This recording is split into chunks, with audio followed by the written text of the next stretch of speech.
Welcome to our second Poetry Cafe in the school year 2025-2026. We are going to start with Tier 3, who has been practicing their famous speech, a historical speech, or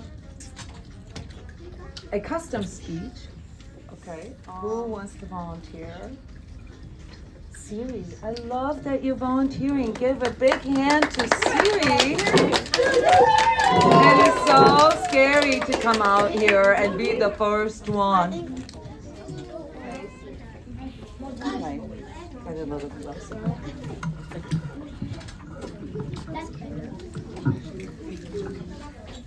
Hang on. Joel Osteen, speak good things over your life. Hello, friends. Did you know that your words can shape the future? What you say matters, like planting seeds. If you talk about good things will grow. But if you say things like, I never get lucky, or I can't do it, you're planting seeds of defeat. Joel Osteen says, you are where you are today, in part of because of what you've been saying about yourself. That means if you keep hearing your own negative words, they can become real. So let's plant better seeds. Say things like, I am blessed, I will get better, I have what it takes. These words can help you grow into someone strong, confident, and brave. Remember the story from the Bible. Proverbs says, we will eat the fruit of our words. That means you will get back what you give out. So speak good things. If you say, I'm always sick, you might feel sick all the time. But if you say, I am healthy, getting better every day, you start creating a healthier life. That's the power of your words. A friend of mine used to say, I'm just getting old, weak, and tired. Guess what happened? A few years later, his words became his reality. But you don't have to let your words trap you. Instead, you can choose to speak hope, joy, and confidence. Every morning, look in the mirror and say, good morning, you amazing person. Tell yourself, I am strong, I am talented, I am enough. You're not just being positive, and when you speak this way, you're not just being positive, you're planting seeds of victory. So from now on, don't speak defeat, speak power, speak growth, speak bright future into your existence. Research notes about Joel Osteen. Born in 1963, Joel Osteen is a pastor, travelist, and author from Houston, Texas.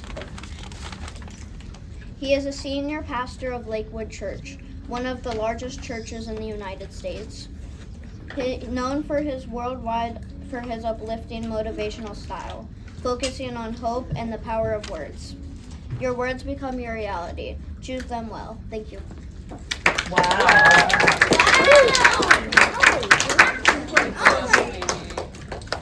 Very, very good choice, Siri.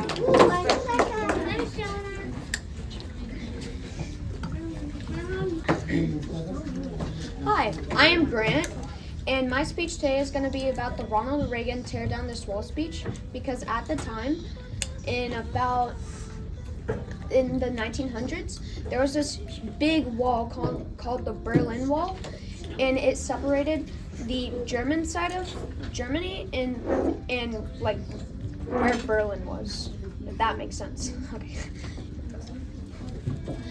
Our gathering today is being broadcast throughout Western Europe and North America.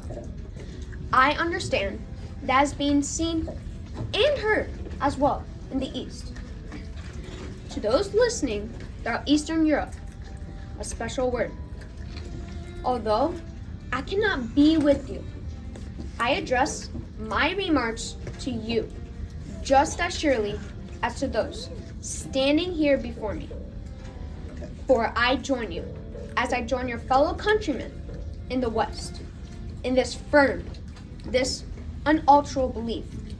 There is only one Berlin.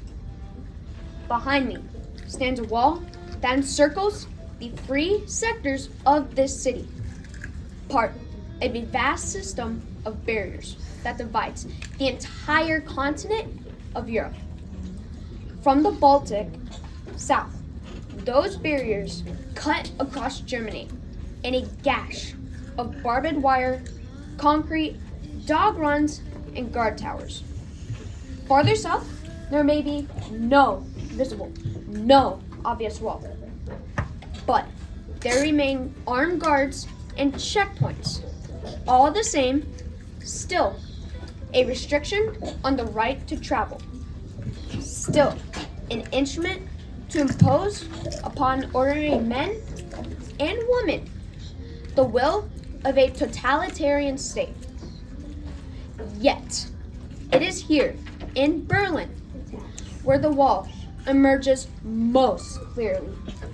Here in your city, where the news photo and the television screen have imprinted this brutal division of a continent upon the mind of the world. Standing before the Brandenburg Gate, every man is a German. Separated from his fellow men, every man is a Berliner, forced to look upon a scar. General Secretary Gorbachev, if you seek peace, if you seek prosperity for the Soviet Union in Eastern Europe, if you seek liberalization, come here to this gate. Mr. Gorbachev, open this gate. Mr. Gorbachev, tear down this wall. The end.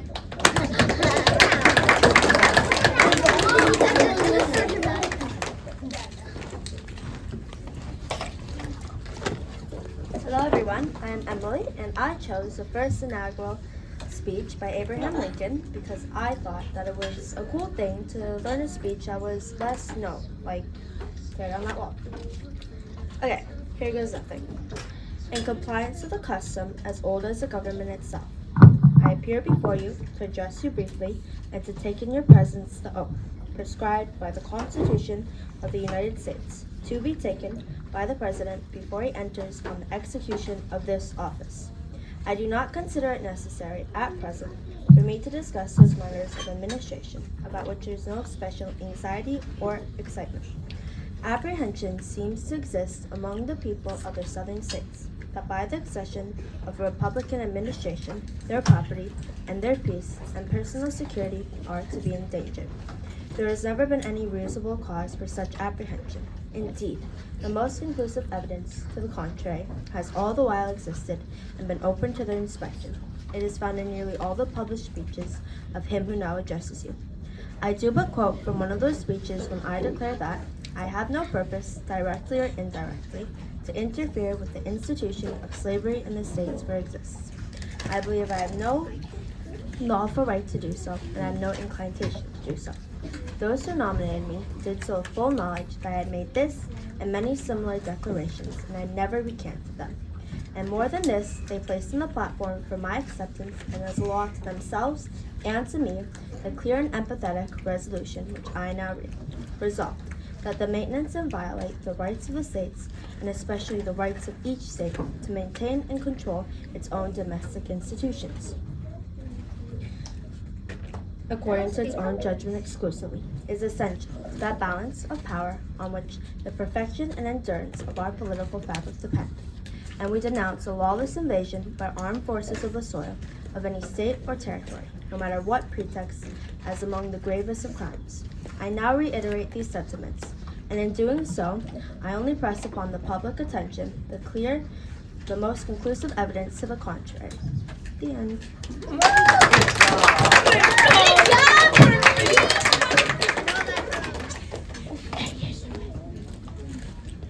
Whereas on the 22nd day of September, in the year of our Lord, 1862, a proclamation was issued by the President of the United States, containing, among other things, the following to wit, that on the 1st day of January, in the year of our Lord, 1863, all persons held as slaves within any state or designated part of a state, the people whereof shall then be in rebellion against the United States, shall be thenceforward and forever free. And the executive government of the United States, including the military and naval authority thereof, will recognize and maintain the freedom of such persons, and will do no act or acts to repress such persons, or any of them in any efforts they make for their actual freedom. That the executive will, on the 1st day of January, aforesaid, by proclamation, designate the states and parts of states, if any, in which the people thereof, respectively, shall then be in rebellion against the United States, and the fact that any state and or the people thereof shall on that day be, in good faith, represented in the Congress of the United States, chosen by members thereto, at elections wherein a majority of qualified voters of such state shall have participated, shall, in the absence of strong countervailing testimony, be deemed conclusive evidence that such state and the people thereof are not then in rebellion against the United States. Now therefore I, Abraham Lincoln, President of the United States, by virtue of the power in me vested as Commander-in-Chief of the Army and Navy of the United States, in time of actual armed rebellion against the authority and government of the United States,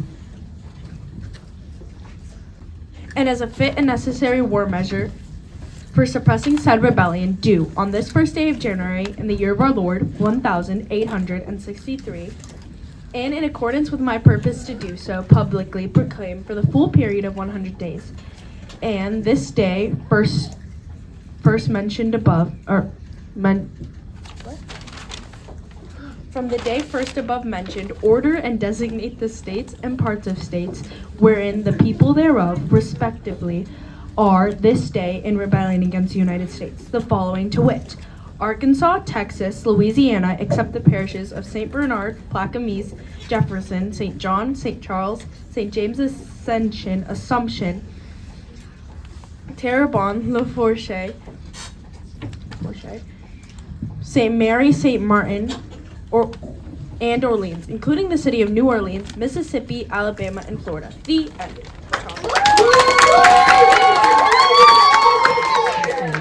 Okay, Miss Annabella, I see you getting ready over there. Come over here.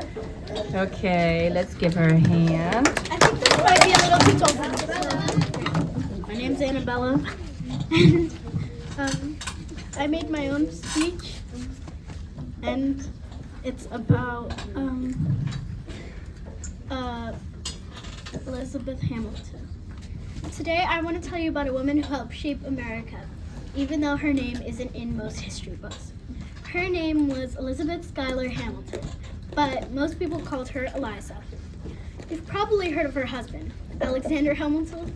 Alexander Hamilton, one of America's founding fathers. He helped write the Constitution, started the nation's first bank, and even appears on a $10 bill. Wow. But behind this great man stood an incredible woman, Eliza, whose strength, love, and courage helped build the foundation of the country we live in today. Eliza was born in 1757 in New York City into a large and respected family. From the beginning, she was known for her kindness and her deep sense of loyalty. When she met Alexander, they fell quickly in love, and together they raised 8 children. Their lives were filled with adventure, challenge, and sometimes heartbreak. During the Revolutionary War, while Alexander fought and worked beside General George Washington, Eliza supported him from home, managing their household, writing him letters filled with hope, and staying strong even when times were uncertain. That's too close. But Eliza's greatest strength showed after tragedy struck. When Alexander Hamilton died in a duel, Eliza was heartbroken. She lost her husband, her partner, and her best friend. Many people might have given up, but not Eliza.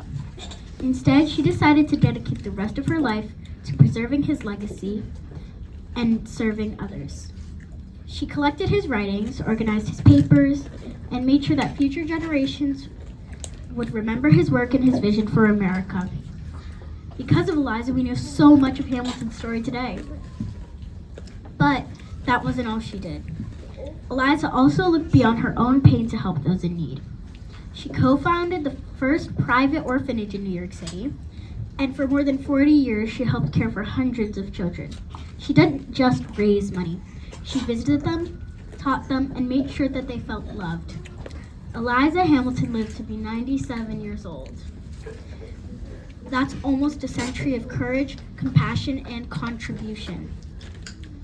Her story reminds us that heroes come in many forms, not only those who fight in battles or write laws, but those who choose kindness, protect stories, and who dedicate their lives to helping others. So today, let's remember Elizabeth Hamilton, the woman who kept the story alive and who showed us that one heart filled with love and purpose can change the world. Thank you. Wow. What a beautiful speech. Okay, Miss Ballet.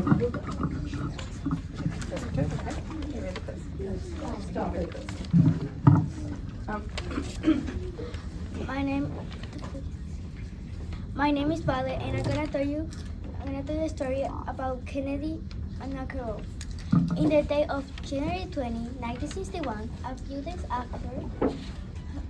after Eisenhower's farewell speech returned over his office to the youngest ever elected president, John F. Kennedy. Kennedy now found himself with the monumental task of strengthening the United States, while also cooling American anxieties, Cold War, and avoiding nuclear warfare. His speech does focus on unity, togetherness, and collaboration, both domestically and abroad. In the long history of the war, only a few generations has been granted the role of defending freedoms in its hour of maximum dangers. I do not shirk from his responsibility. I welcome it. I do not believe that any of us will exchange place with any other people or any other generation. The energy, the faith, the devotion which we bring to this endeavor will light our country and all who serve it. And the glow from that fire truly light the world. And also, my fellow Americans, ask not what your country can do for you, ask what you can do for your country. My fellow citizens of the world, ask not what America will do for you, but what together we can do for the freedoms of man. Oh my gosh, Vale. Guys, I don't know if you know this, but Vale came 2 years ago not speaking any English. True. Did you see how awesome she just did? Yes. That is difficult, and she did it amazingly. Okay, Mr. Chase, come up here, please. I chose the I Had a Dream speech by Martin Luther King Jr. because I've been liking Martin Luther King Jr. for a long time. 50 years ago, a great American in whose symbolic shadow we stand today signed the Emancipation Proclamation. This momentous decree came as a great beacon of hope to millions of Negro slaves who had been seared in the flame of withering injustice.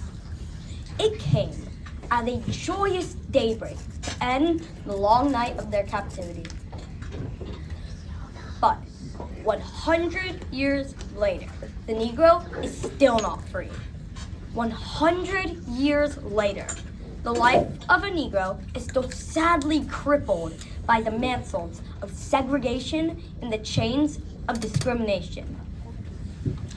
100 years later, the Negro lives on a lonely island of poverty in the midst of the vast ocean of material prosperity.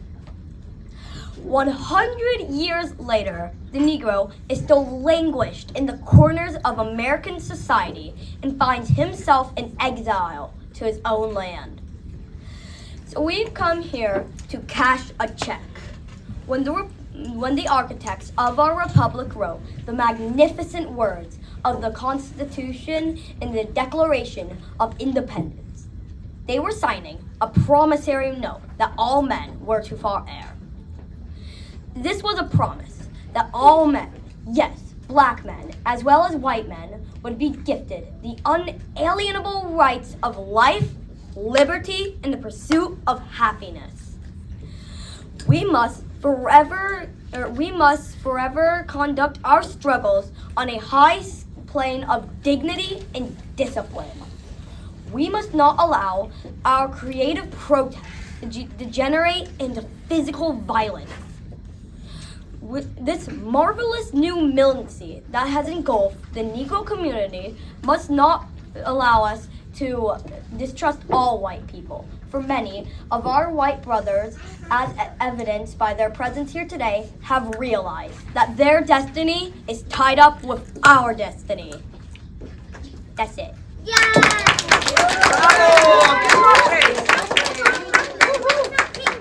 Thank you, Chase. Okay, Miss Siri, come. Oh wait, no. Luca. Oh, Luca. Mr. Luca, come up here.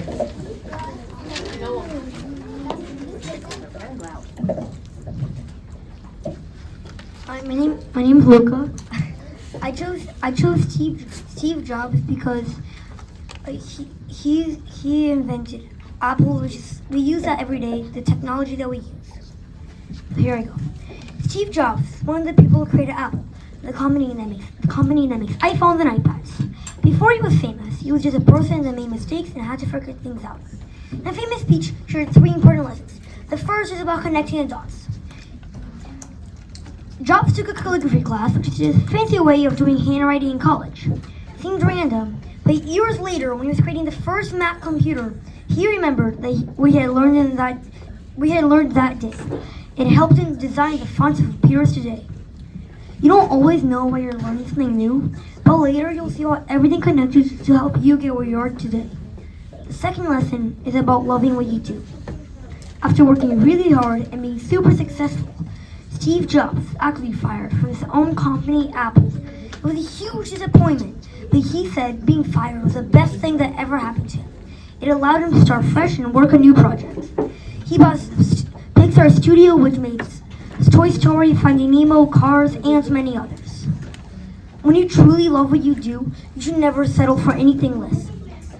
The third lesson is to stay hungry, stay foolish. Stay hungry means to be curious and always want to learn more. Foolish means don't be afraid to try new things, even if they seem silly or you might fail. Jobs was reminding everyone that everyone's time is special, and you should use it to do what's important to you. Don't let other people's ideas stop you from following your own heart. Good job, Luca. Okay, Mr. Rowan, please come. Okay. All right, hold on. I gotta get this up here. Pretty much my height now. My name is Rowan, and I chose this speech, the address to Congress by Woodrow Wilson, because I felt it was important to the First World War. The world must be made safe for democracy. Its peace must be planted upon the tested foundation of political liberty. We have no selfish ends to serve. We desire no conquest, no dominion. We seek no amenities for ourselves, and no material compensation for the sacrifices we shall freely make. We are but the champions of the rights of mankind. We shall be satisfied when those rights have been made as secure as the faith and the freedom of nations can make them. Just because we fight without rancor and without selfish object, seeking nothing for ourselves but what we shall wish to share with all free peoples. We shall, I feel confident, conduct our operations as belligerents, without passion, and ourselves observe with a proud punctilio the principles of right and fair play we profess to be fighting for.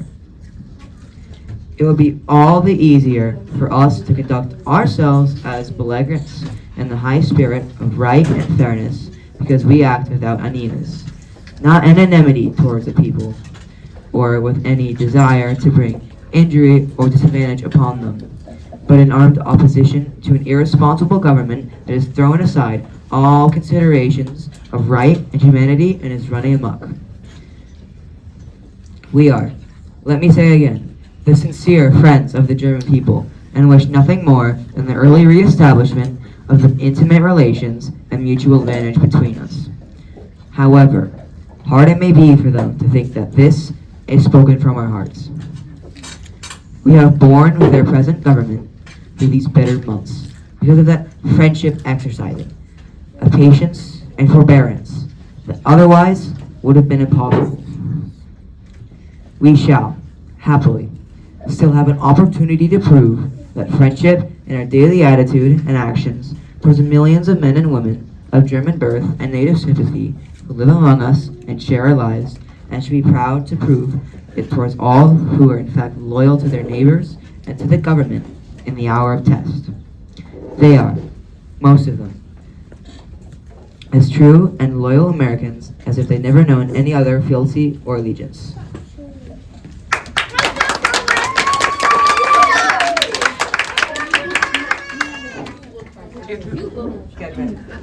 Okay, thank you, Rowan. Here, Rowan, you have your script up here. I mean, your speech. Mr. Geo, please come up here. Geo does not have this? Okay. We are going to be moving on now to Tier 2. Just as a little introduction, my class, Tier 2, has been working very hard on fractured fairy tales. Fractured fairy tales are fairy tales from a different perspective. Okay, so they are original stories, but there's something that is a little bit different to them. Okay, sorry, Conrad, I did not warn you beforehand that you're first, but you will do awesome. Come up here, let me get your thing. Let's see if it's the right height. Okay, you got it.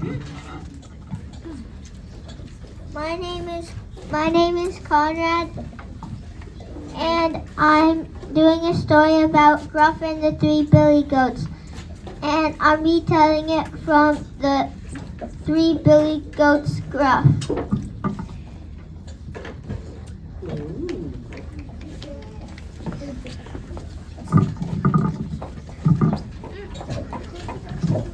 I am a troll named Gruff, and I bet you know the story of the Three Billy Goats.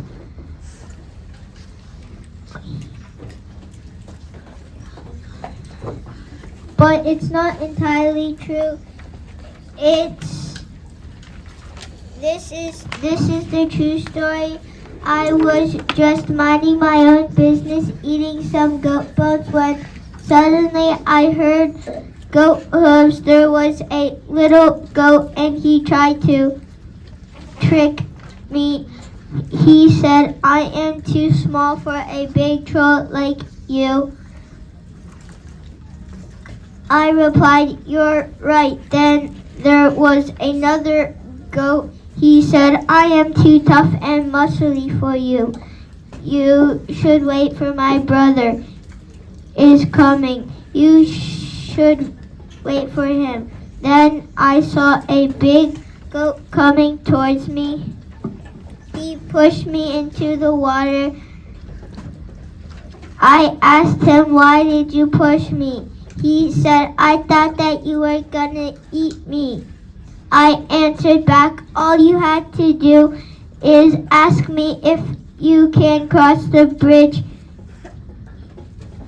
Do you want to come with us?" Gruff replied, "Yes." The end.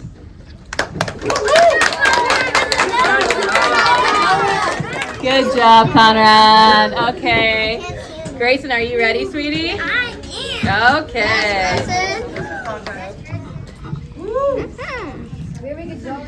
Hi, my name is Grayson Wyatt Kwong, and this is my presentation. The true story of Jack and the Beanstalk. I am the giant that lived on a cloud.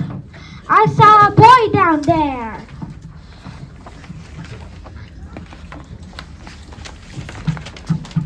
Next page. I dressed up as the boy's cow tricked him. And the boy climbed up the stalk. As he climbed, I flipped my coins and counted them. As I flipped, he snuck in and grabbed the goose. I chased the boy down. The boy cut the stalk. Down it went. I was never seen again. Good job, Grayson. See you later. See you later. microphone? That is a microphone. Good job, Grayson. Wow, great. Wasn't that great? Okay. See my story? I like you back here. Okay, Lexi. While you flip, okay? You got this, Lexi. Come on, Lexi, you got it. I need my story. I got this, Lexi. The turnip that held on.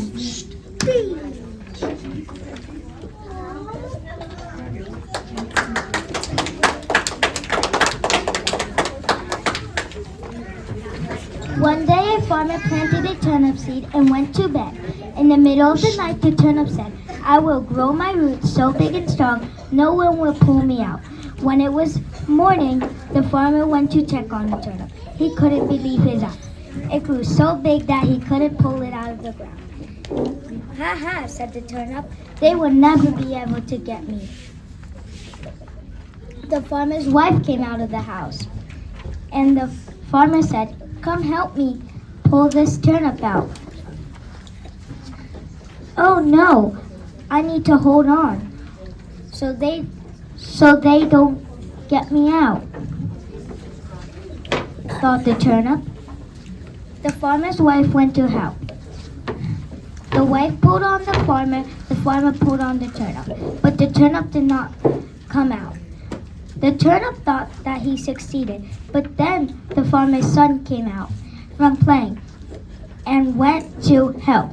So the son pulled on the mother pulled on the farmer pulled on the turnip. But the turnip did not come out, and then a dog came. Woof, woof!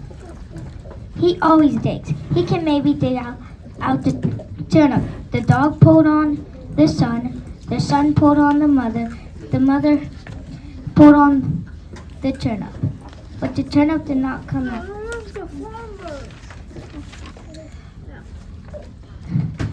The mother said, you are too little.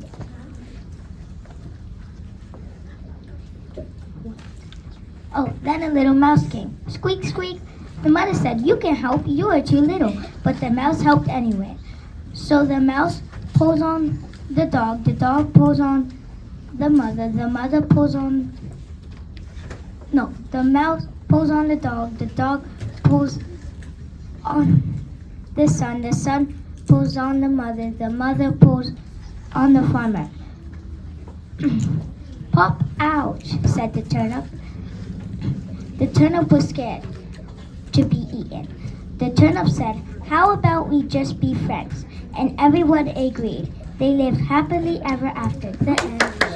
Great story, Lexi.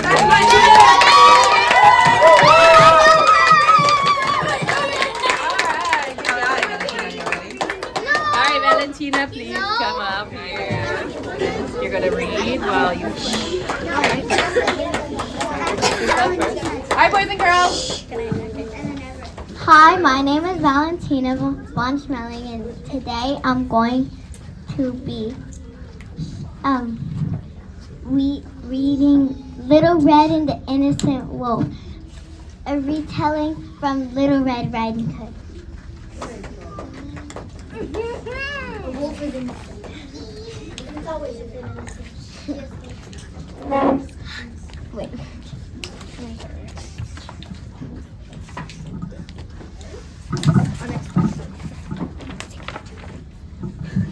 Hi, I'm the wolf. You've heard of me, right? Everyone knows the Little Red story, but not the true one. I'm here to tell my side of the story. No one has ever heard it, but I'll just tell you. Back in once upon a time, I lived in the Great Woods. I was looking around waiting for something to catch my eye. After a little while, I met a girl. Her name was Little Red. You've heard of her, right? She's literally the name of the world's classic stories. Well, she came up to me and said hi, and I replied the same but in a more polite way. I asked, where are you going this late in the afternoon? She replied, I'm bringing this to my sweet old granny. It will do her good. Now can you please get out of my business, wolf? Then I walk away. I find a little cottage in the distance. I say, hello? Anyone in? No answer. Guess who it was? It was the girl's granny. I think she thought I was a pet from Elizabeth. She literally tried to walk me. And if I forgot to say, I was really hungry and I needed better glasses. Then I got tangled in the leash. I got furious and annoyed. I could eat anything, you know? So I ate anything I saw. I accidentally ate the granny. I'm sorry, I was hungry. I need better glasses, I told you already. I mistook the granny. Then the girl came up to me and said, "Where's my granny, ugly wolf?" Probably you heard that I ate her too. But I didn't. Then she screams out of nowhere. I got confused. Then the mean old huntsman came. You heard of him too. And cuts me open. Animal abuse, haven't you heard of it? And gets the granny out Next thing I know, I'm being called big and bad. But all I try to do is have a normal day. I was framed. Now that's the true story of Little Red Riding Hood. The end.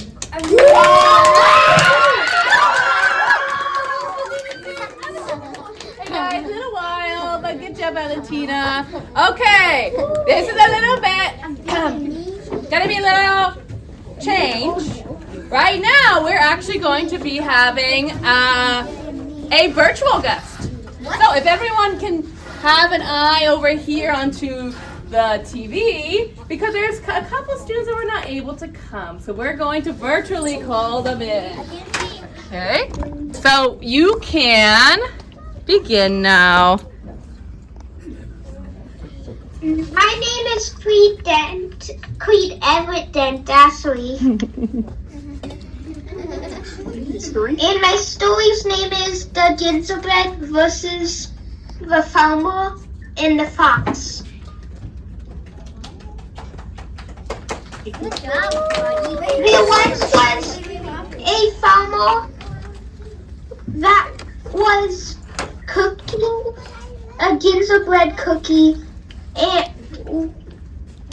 when he went to take it out of the oven, the door spring open and the cookie leaped out of it. It came alive and ran away. "Oh no, I have to get back that cookie," said the farmer. They chased him here and there. They chased him everywhere.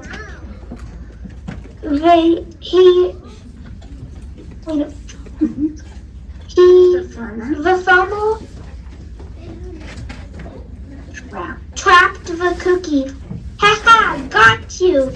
When he turned his back to reach out to get his fork to eat the cookie, a sneaky fox came and helped the cookie get out. And "Thank you, ... said the gingerbread cookie. The fox gobbled the cookie up. Okay.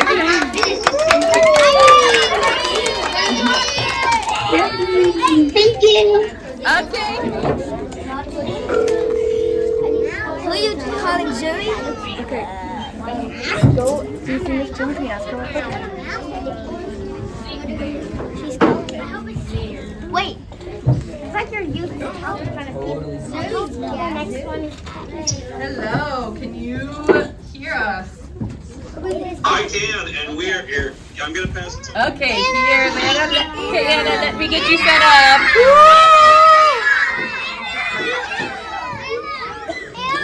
Your fans.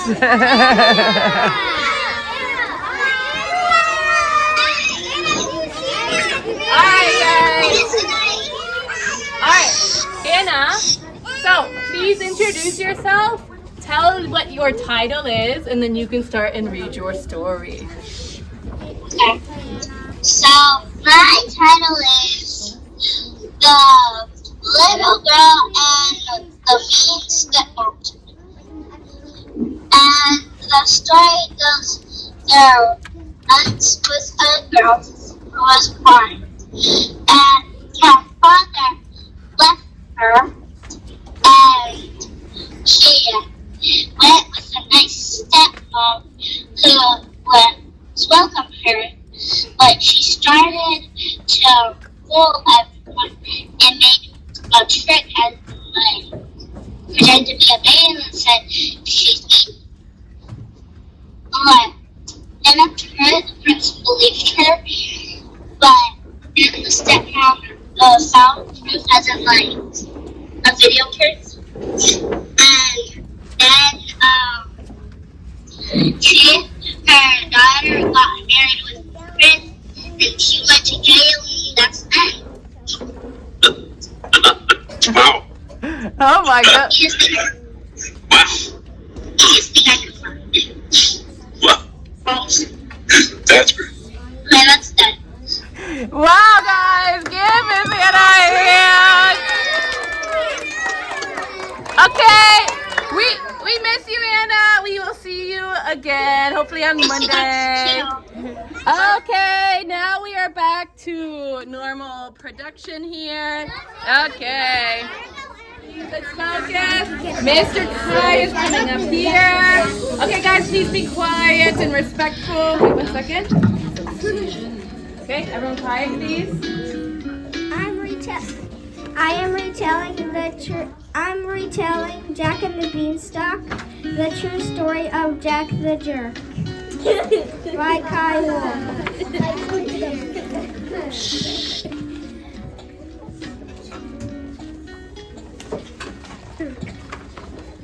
I was sitting in my castle in the clouds when I looked out the window.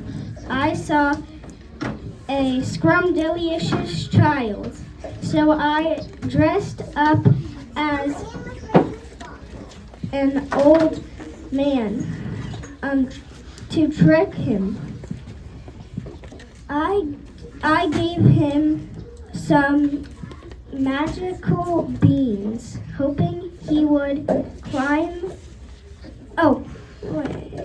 Hoping he would climb to. Who I think his name was Jack. Threw out the beans out his window.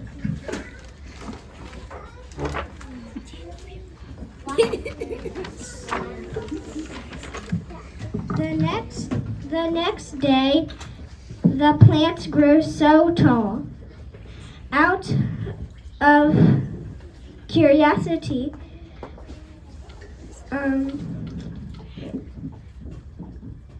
he climbed up it. When he got to the top, he saw a keep out sign, but he ignored it.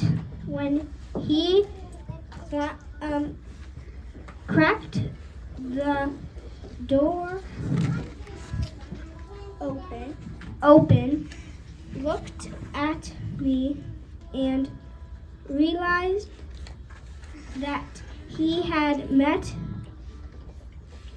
me earlier. He then stole my money.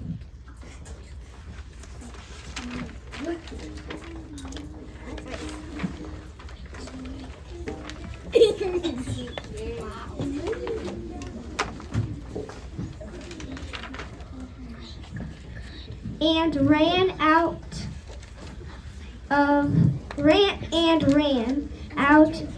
the castle. When he got to the bottom, he cut the beanstalk down. I fell with the beanstalk. Jack spent all my money, lived happily ever after, but I was left in the mud, the dirt.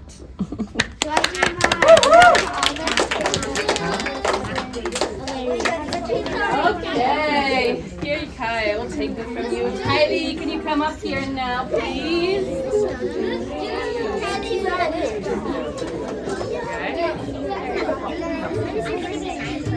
Okay. Yeah. My birthday is. Hi, my name is Tylee, and I am presenting Snow White and Grumpy, but fractured from Snow White and the Seven Dwarfs. Yay! And I'm Great artwork.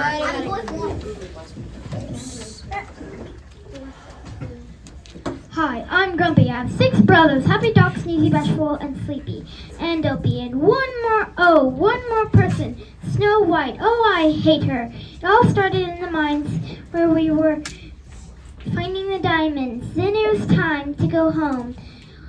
Whenever we went inside, we heard something moving, and we all grabbed our shovels and we walked into the room.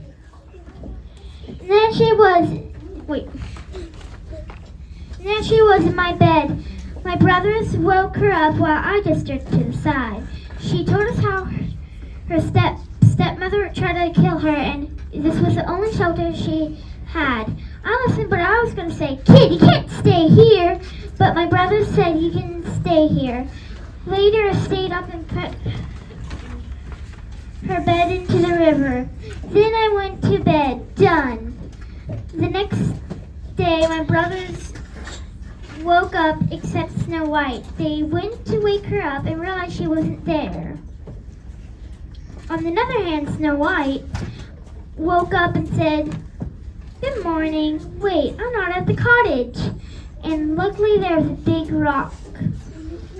Dot, dot, dot. Dot, dot, dot. Cliffhanger, Miss Tylee. Yes. Thank you Good very job, much. Tylee. Awesome. Okay. Okay, Mikey next. Yep.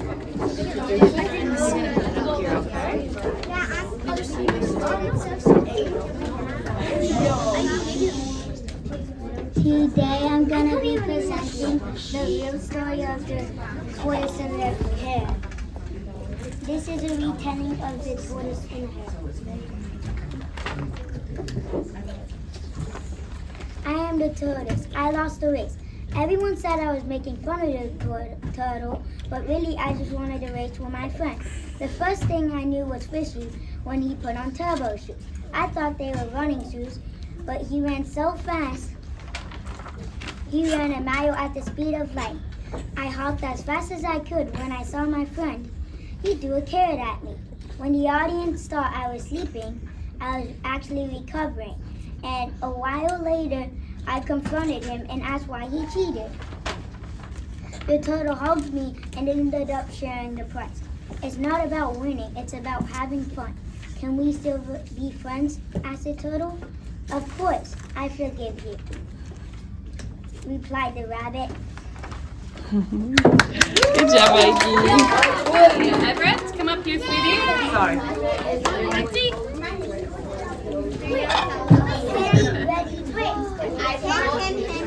There you are.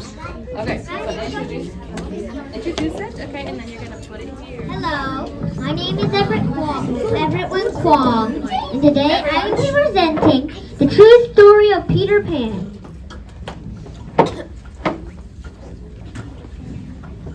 I am Captain Hook from Peter Pan. I do not like him. Did the crocodile eat me? No. So this is my side of the story. My idea, let's start. So, in my ship, the Jolly Roger, in the sea in Neverland, I was waiting with my assistant, Mr. Smee. Waiting for a long time. When it hit 12 a.m., I saw 2 dots, one big, one small. It's Peter Pan! Fire! I yelled. I missed, straight into the middle of the cloud. Then he saw a yellow dot in the sky with his spyglass.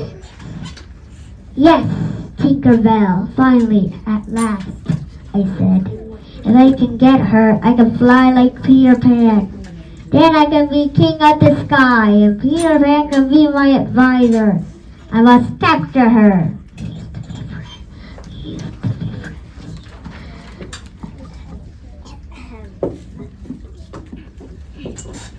I grabbed my net. Zip! I got her. Bling, bling, bling. That means help in pixie language. Then Peter Pan swoops and saves her. Drat! I yelled at her. I'll get you one day, Peter Pan! I yelled into the clouds. And that's the end of my story. Thank you. You did it! Hi, my name is JC, and today I'm going to be presenting Goldilocks and the Three Axolotls.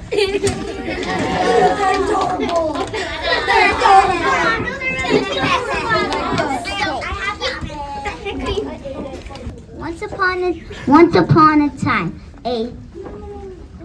in a little cabin, there was a girl named Goldilocks. She got in a lot of trouble, and she was a bandit. She was walking, and she saw a cabin with 3 fish tanks and 3 backup fish tanks. Mommy and Daddy and baby axolotls were sleeping in their beds, in their tanks. Dot, dot, dot. No. Goldilocks went to check out the backup fish tanks. And she broke it. Crackled. The baby axolotl woke up. What is she doing? Thought the baby axolotl. He watched as she went to my yummy fish food. Not my yummy fish food, the baby axolotl bubbled. The baby axolotl made so much noise it woke up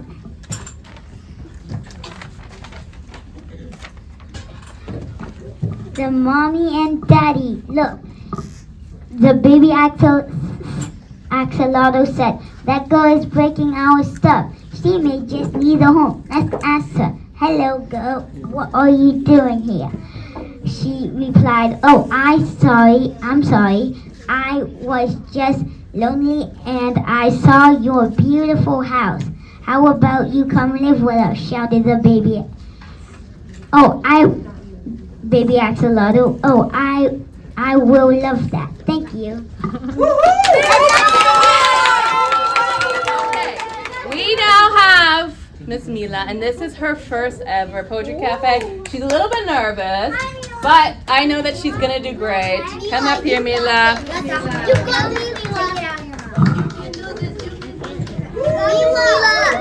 You are going to get this perfect. You got this, Mila. Mila, you're okay. Mila, just get blind. Look at her. Yeah. And then you're gonna put it right here. And you're just gonna read your story. You're going to make it perfect. You got it. You got this, Mila?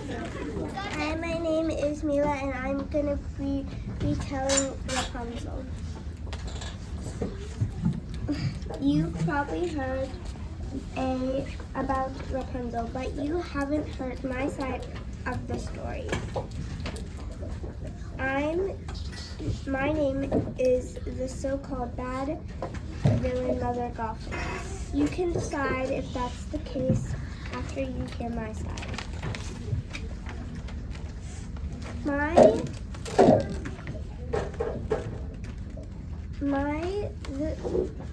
My side of the story. My life did not begin with candies and rainbows. I had a hard childhood. My mom was a witch, but a good witch. When I was born, she passed away. This left me with my so-called father.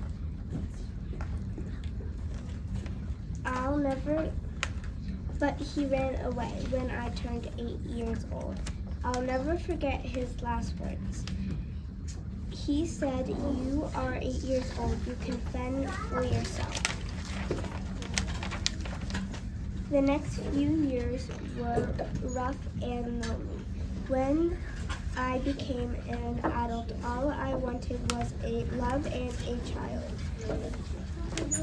I was willing to do anything. So when I found out that my neighbors were having a baby, I was over the moon. ... Okay, give her a hand. If you're in tier 2, you have the pleasure of hearing the rest of the beautiful story from Mila. Emma is our last one, and then we're gonna go to tier 1. Okay, please, Emma, come on.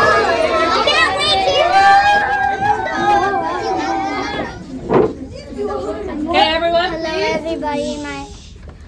Hello everybody, my name is Emmett Appleton. I will be presenting my story called The Silver Mitten, based off of the mitten. Once upon a time, a silver mitten lived. He didn't like people wearing him. He has to make a choice, but he can't pick both. He makes the good and noble choice. He lets people wear him.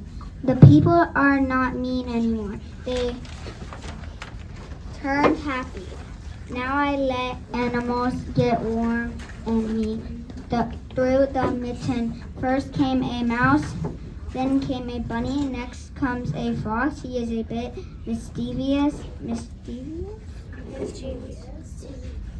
He gnawed a little hole in the mitten. Next comes a lion that roars very loudly. Finally comes a bear that they are all happy and warm in the mitten. Lastly, the little boy picks me up and returns his lost mitten home. They live happily ever after. The end. Give him an Okay, we are now on our youngest tier, tier 1, and they are writing their own fables. They wrote the fables together, so I am going to first call up Miss Jane and Ariel. Please come up here.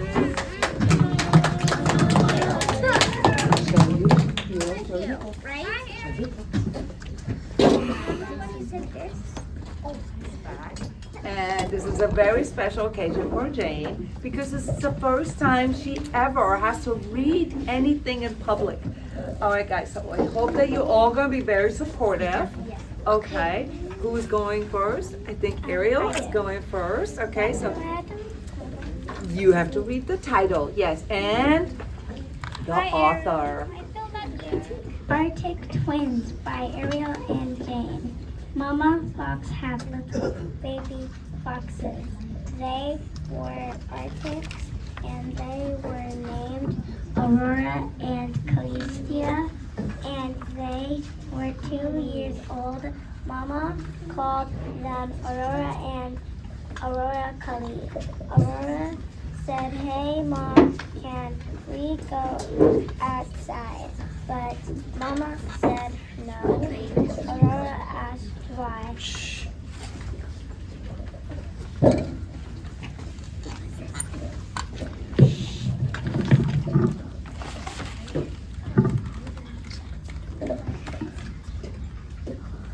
They waited for their mom to fall asleep.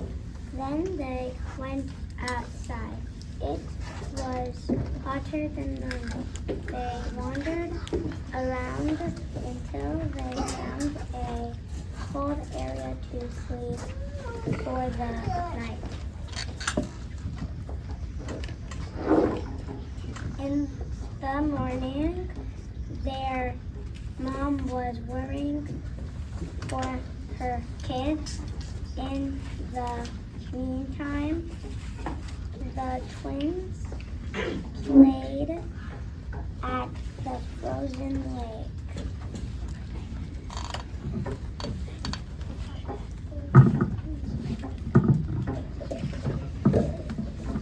Suddenly, they both fell into the lake.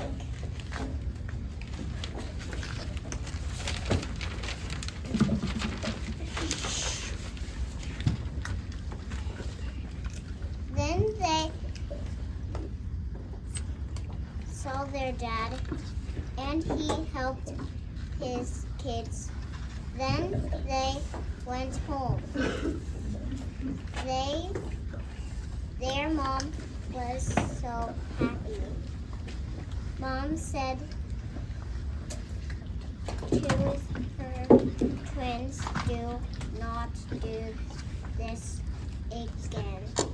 And Dad said, you should listen to your parents. They tried to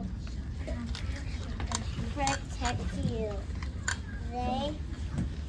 The twins said, okay, the end. Wow. Great job, Ariel. That was amazing. Now, you guys all remember this from first grade, right? Fables tell stories with animals, and they also teach a lesson. What do you guys think was the lesson in Ariel's and Jane's fable? Hold on, do not say it. To listen to your parents, because they try to protect you. No, the lesson But there was another lesson there. Don't sneak out. Don't sneak out. Next up is Charlene and Raphael. Okay, Give a big hand. You got this, Charlene. You got this, Charlene and Raphael. Now, this is Raphael's very first poetry cafe. Are you okay?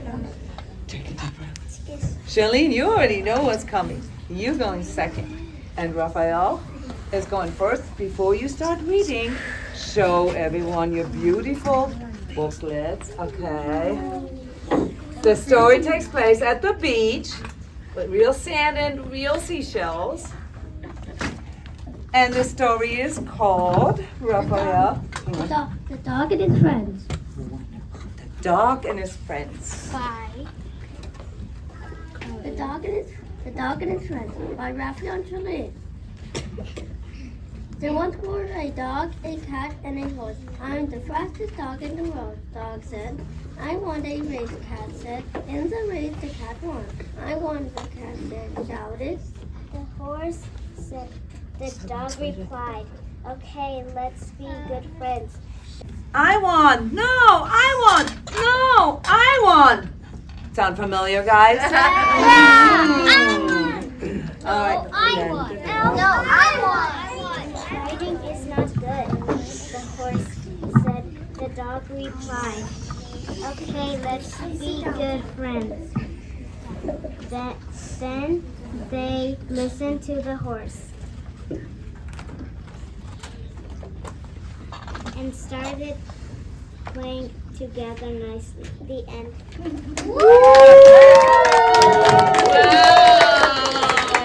That is a good lesson. All right, next up is Nico.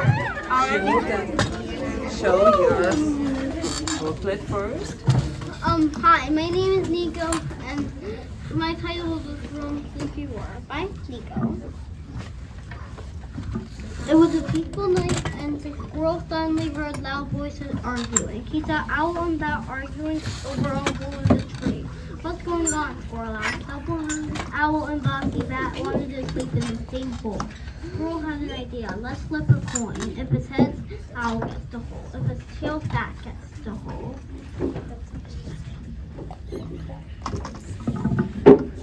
The coin landed on head. Owl took the hole and Bat agreed to sleep on the branch. Finally, Squirrel could go back to sleep. The end.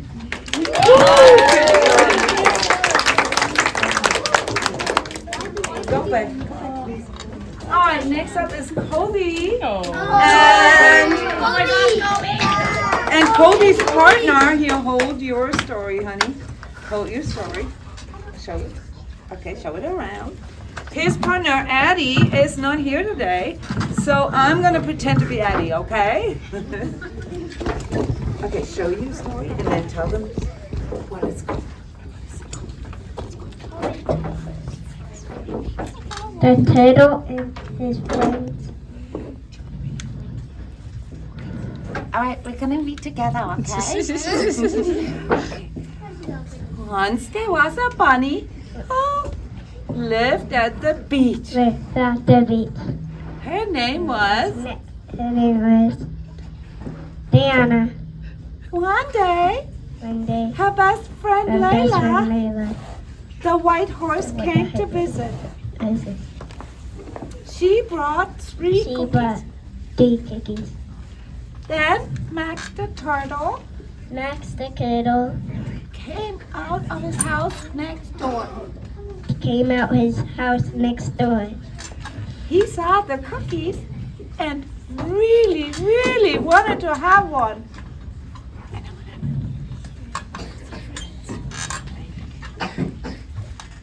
With the friends played again. Now while the friends played a game, the turtle went The into the turtle. kitchen. Into the kitchen and ate all the cookies. Under the table. Under the table. Do you believe that? It was time to have a snack. The horse said, The horse said, "We have a cookie for everyone." have a cookie for everyone. But one cookie was missing. Did he eat the cookie turtle? He said, no. He felt bad for lying. So So he went to the restaurant. he went to the restaurant to buy more cookies. He brought them to his friends. He brought them to his friends. Hey friends, I lied. Hey friends, I lied. I'm sorry. I'm sorry. I ate the cookies. Here you go. Here you go. I got 4 more.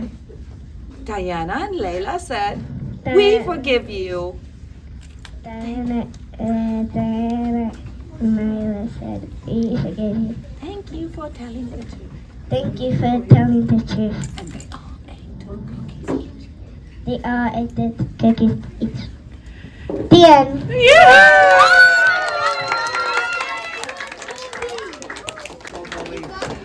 What do you think the lesson was? Don't lie. And make good. Make good. Wonderful, everyone. Master Tree Academy, you did a fantastic job today. This was hard work. I know the teachers, they pushed you to your limits. Did we push you to your limits? No. Did you learn something? Yes. Do you want to do this again? Yes. There you go. All right, well, see you soon in Poetry Cafe Part 3. Okay, somewhere in, I guess, February. Okay, because our next event is, My birthday. no, our big school-wide event is the theater production, The Nutcracker. All right, everyone. See you soon. Thank you, parents. Thank you, students. Thank you, teachers.